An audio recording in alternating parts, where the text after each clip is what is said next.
مسلمان کا یہ عقیدہ ہے کہ ہمارا خالق اللہ ہے، ہمارا مالک اللہ، ہمارا رازق اللہ۔ جب یہ ساری چیزیں، ساری عطائیں، ساری نعمتیں اللہ کی ہیں تو پھر مسلمان کی ساری توجہ بھی اللہ ہی کی جانب ہونی چاہیے۔ اسے کوشش کرنی چاہیے کہ وہ ہر معاملے میں، ہر مسئلے میں، ہر پریشانی میں اپنی توجہ اپنے رب کریم کی جانب مبذول رکھے۔ انسان جب اپنے علم پر بھروسہ کرنے لگتا ہے، یا اپنی عقل پر بھروسہ کرنے لگتا ہے، یا اپنے تعلقات پر بھروسہ کرنے لگتا ہے، یا اپنی دولت پر، مال پر، صحت پر، تو ایک بہت بڑے دھوکے کا شکار ہو جاتا ہے۔ اور انسان جب انسانوں پر بھروسہ کرنے لگتا ہے تو پھر اللہ تعالیٰ اسے بعض اوقات انسانوں کے سپرد کر دیتا ہے، انسانوں کے سپرد۔ اور بہت سارے ایسے لوگ بھی ہوتے ہیں جو رب کریم کو بھولتے ہیں اور وہ اپنی ساری توجہ انسانوں کی طرف، دنیا کی طرف، دنیا داروں کی طرف کر لیتے ہیں، تو اللہ تعالیٰ فرماتا ہے پھر میں انہیں یہ سزا دیتا ہوں کہ وہ مجھے بھولنے نکلے تھے تو میں نے انہیں ان کا اپنا آپ بھی بھلا دیا، اپنا آپ بھی۔ سورہ حشر کو دیکھیے گا، فرمایا وَلَا تَكُونُوا كَالَّذِينَ نَسُوا اللَّهَ فَأَنسَاهُمْ أَنفُسَهُمْ۔ ان لوگوں کی طرح نہ ہو جانا جنہوں نے اللہ کو بھلا دیا تو اللہ نے پھر انہیں ان کا اپنا آپ بھی بھلا دیا، انہیں اپنی بھی ہوش نہیں رہی، وہ ایسے مسائل میں گھر گئے، وہ ایسی آزمائشوں میں الجھ گئے، وہ ایسی دنیا داری کے اندر الجھے کہ انہیں اپنا بھی پتہ نہ چلا۔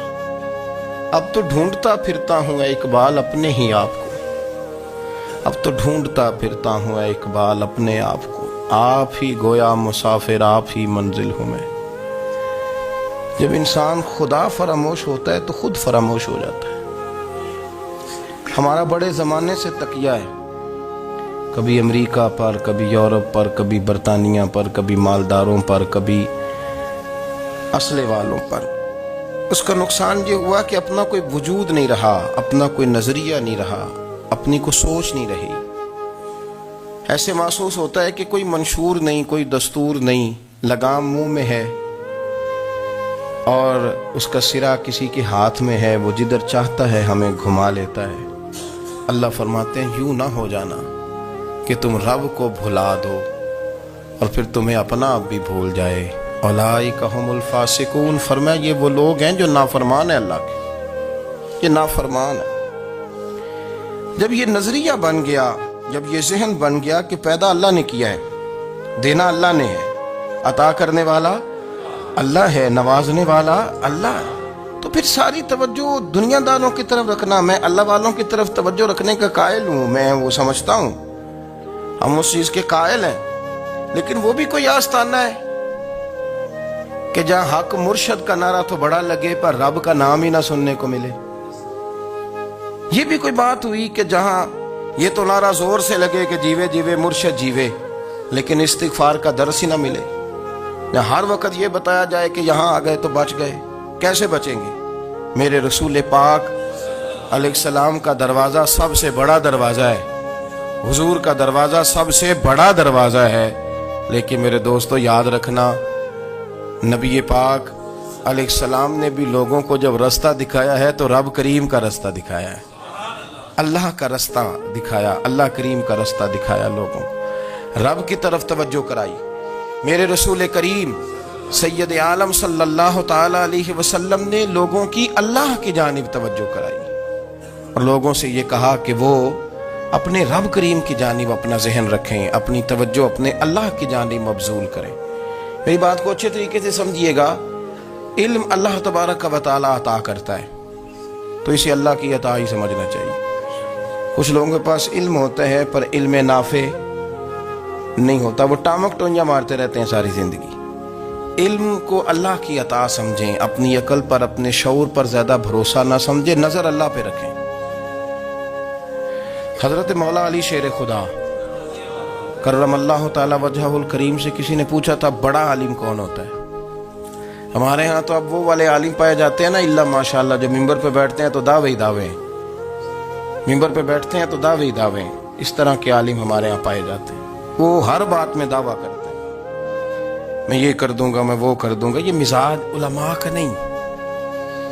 حضرت علی المرتضیٰ سے کسی نے پوچھا بڑا عالم کون ہوتا ہے؟ فرمایا بڑا عالم وہ ہوتا ہے کہ جسے مسئلے کا پتہ نہ ہو تو وہ کہہ دے مجھے نہیں پتا، میں پتہ کر کے بتاؤں گا، غلط بات بیان نہ کرے۔ امام مالک سے کسی نے کوئی مسئلہ پوچھا تو آپ فرمانے لگے مجھے اس سوال کا جواب نہیں آتا، ہمارے بزرگ سمجھاتے کیا ہے؟ وہ کہنے لگا آپ اتنے بڑے امام ہیں تو اس سوال کا جواب نہیں آتا۔ آپ فرمانے لگے اگر مجھے ہر سوال کا جواب آتا پھر تو میں خدا ہوتا، مجھے ہر سوال کا جواب نہیں آتا، مجھے تو اتنا آتا ہے جتنا میرے رب نے مجھے عطا کر دیا ہے۔ اپنی نظر اللہ پہ رکھیں، نکل آئیں اس معمے سے باہر کہ میں کوئی بلا ہوں، مجھے بڑا پتہ ہے، میرے پاس 6 ڈگریاں ہیں، مجھے 10 جگہ پہ تدریس کا شغف حاصل، اس سے نکلیں باہر۔ قرآن مجید دیکھیے گا، اللہ تعالیٰ نے ارادہ قدرت فرمایا کہ میں حضرت آدم کو بناؤں گا، پھر بنانے کے بعد فرمایا فرشتوں سجدہ کرو آدم کو، سب نے سجدہ کیا الا ابلیس ابا واستکبر وکان من الکافرین، سب نے سجدہ کیا سوائے ابلیس کے، اس نے انکار بھی کیا، تکبر بھی کیا اور کافروں میں سے ہو گیا۔ تو یہ جب اللہ تعالیٰ نے سجدہ کرایا تو کیسے کرایا؟ اللہ تبارک و تعالیٰ نے نا حضرت آدم کو علم سکھایا خود، وعلم آدم الاسماء کلہا، خود اللہ فرماتے ہیں کہ میں نے جناب آدم علیہ السلام کو تمام اشیاء کے نام سکھائے، سب اشیاء کے نام سکھائے۔ تو وہ چیزیں پھر میں نے نا، اللہ فرماتے ہیں میں نے فرشتوں پہ پیش کی، میں نے کہا کہ بتاؤ ان کے نام کیا ہے، تو فرشتوں نے جو جواب دیا وہ سمجھنے والا ہے۔ اللہ نے چونکہ خود علم سکھایا تھا حضرت آدم کو، جناب آدم سکھایا تھا، لیکن فرشتوں کو نہیں سکھایا تھا۔ تو اللہ کریم نے فرمایا فرشتوں اب یہ بتاؤ ان چیزوں کے نام کیا ہیں؟ تو فرشتے کیا کہتے ہیں؟ فرشتے عرض کرتے ہیں قالوا سبحانک لا علم لنا۔ آپ کبھی یقین کریں اس چیز کی لذت لیں تو مزہ آ جائے۔ کہا قالوا سبحانک، کہنے لگے تو پاک ہے، قالوا سبحانک، کہنے لگے تو، بھئی آدم علیہ السلام کو نام سکھا لیے، پھر فرشتوں کے سامنے وہ چیزیں پیش کر کے کہا ان چیزوں کے نام بتاؤ، تو فرشتے کیا کہتے ہیں؟ کہتے ہیں قالوا سبحانک، تو پاک ہے، لا علم لنا، ہمارے پاس کوئی علم نہیں، الا ما علمتنا، ہمیں تو اتنا پتہ ہے جتنا تو نے ہمیں سکھا دیا، ہمیں تو اتنا پتہ ہے جتنا تو نے ہمیں، لا علم لنا، ہمارے پاس کوئی علم نہیں ہے، اتنا ہی پتہ ہے جتنا تو نے ہمیں سکھا دیا ہے، اس سے زیادہ ہمارے پاس علم۔ اور یہ کیوں تو نے ہمیں جتنا سکھایا اتنا پتہ ہے؟ فرشتے یہ نہیں کہتے یا اللہ تو زیادہ سکھا، آدم کو دیا تو ہمیں بھی دے، یہ نہیں فرمایا، فرمایا انک انت العلیم الحکیم، اے اللہ تو علم والا بھی ہے اور حکمت والا بھی ہے، تجھے پتہ ہے کس کو کتنا دینا ہے، جتنا تو نے مناسب سمجھا جناب آدم کو دیا، اور جتنا تو نے بہتر سمجھا وہ تو نے ہمیں عطا فرمایا۔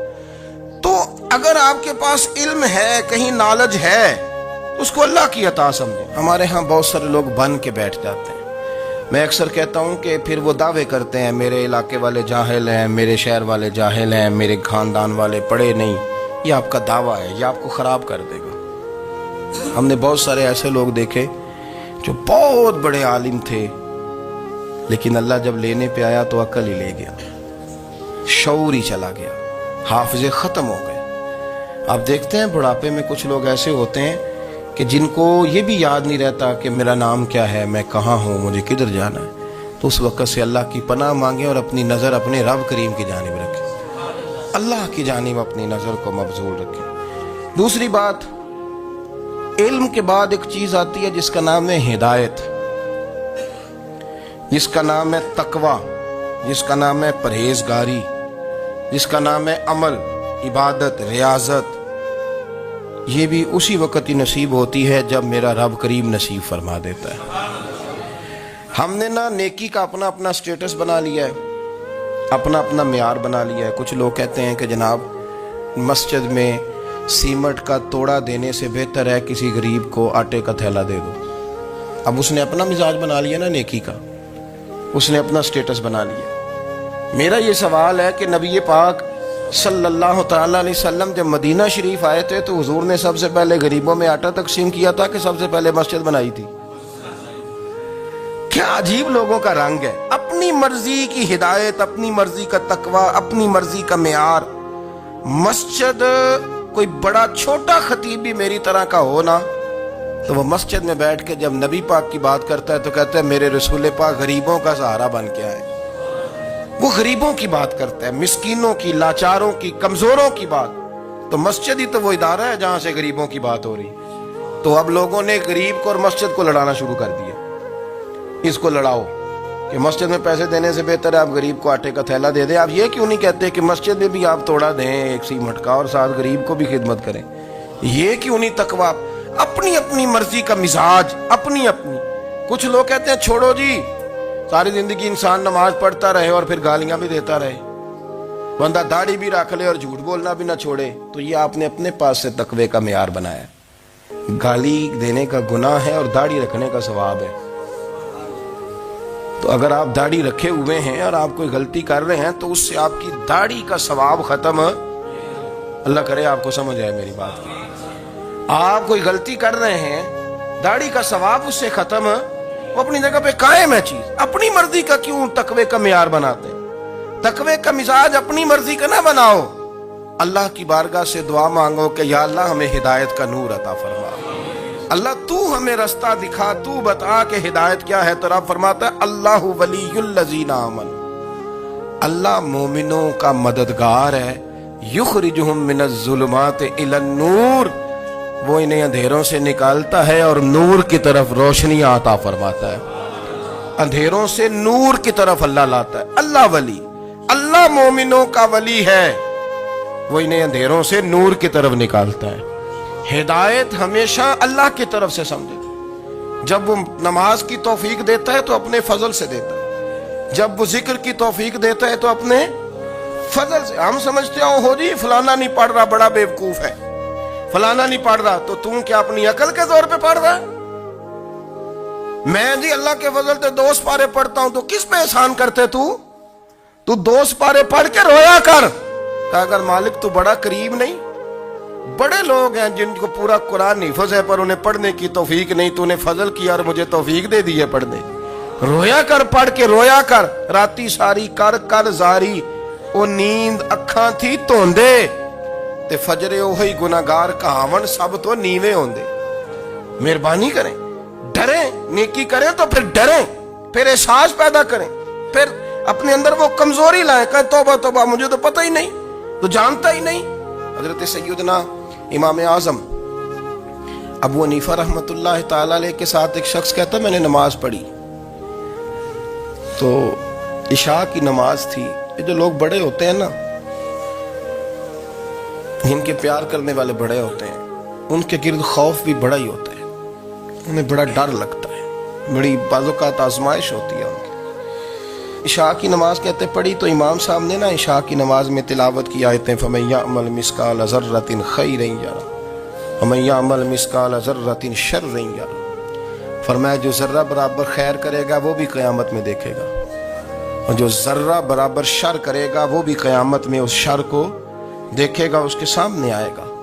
تو وہ شخص کہتا ہے کہ سارے لوگ نماز پڑھ کے چلے گئے تو امام صاحب رحمۃ اللہ علیہ نے اپنی داڑھی پکڑی، رو رہے ہیں، کہتے ہیں وہ ذرہ برابر نیکی کا بدلہ دینے والے، وہ ذرہ برابر شر پہ سزا دینے والے میری سفید داڑھی کو دیکھ، مالک میرے ذرے ذرے سامنے نہ لانا، لوگ تو میری بڑی قدر کرتے ہیں دنیا، میں تو بڑا پہچانا جاتا ہوں، لوگ تو میری راہوں میں پھول لیے کھڑے ہوتے ہیں، مجھے بڑا نوازتے ہیں، قیامت میں رسوا نہ کر دینا، میرے لیے مشکل ہو جائے گی۔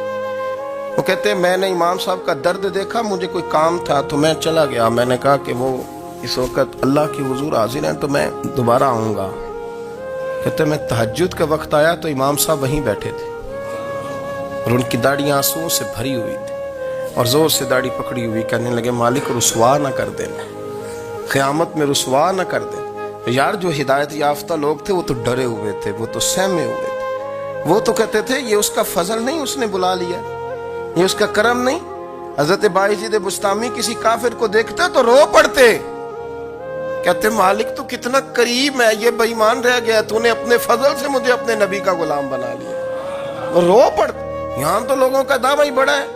نمازی اللہ خیر فرمائے وہ تو دوسروں کو گھورتا ہے، وہ کہتا ہے جنت کا میں مالک ہوں، کنجیاں میرے پاس ہیں، میں کسی اور کو گھسنے نہیں دوں گا. اور اگر 2-3 حج کر لے تو پھر تو وہ کہتا ہے کہ اب میرے سے پوچھ کے لوگ جنت میں جائیں گے معاذ اللہ. اور اگر وہ 2 4 5 7 دفعہ کوئی نفل پڑھ لے تو پھر وہ کہتا ہے چھوڑیں جی سارے لوگ بے عمل ہیں، میں اکیلا نیک ہوں. نہ ایسا کریں، اپنی توجہ اپنے رب پہ رکھیں، اپنی توجہ اپنے معین الملت والدین، عطائے رسول، ہند الولی، غریب نواز، خواجہ معین الدین چشتی، حضرت خواجہ اجمیر، شاہ اجمیر، والی ہندوستان.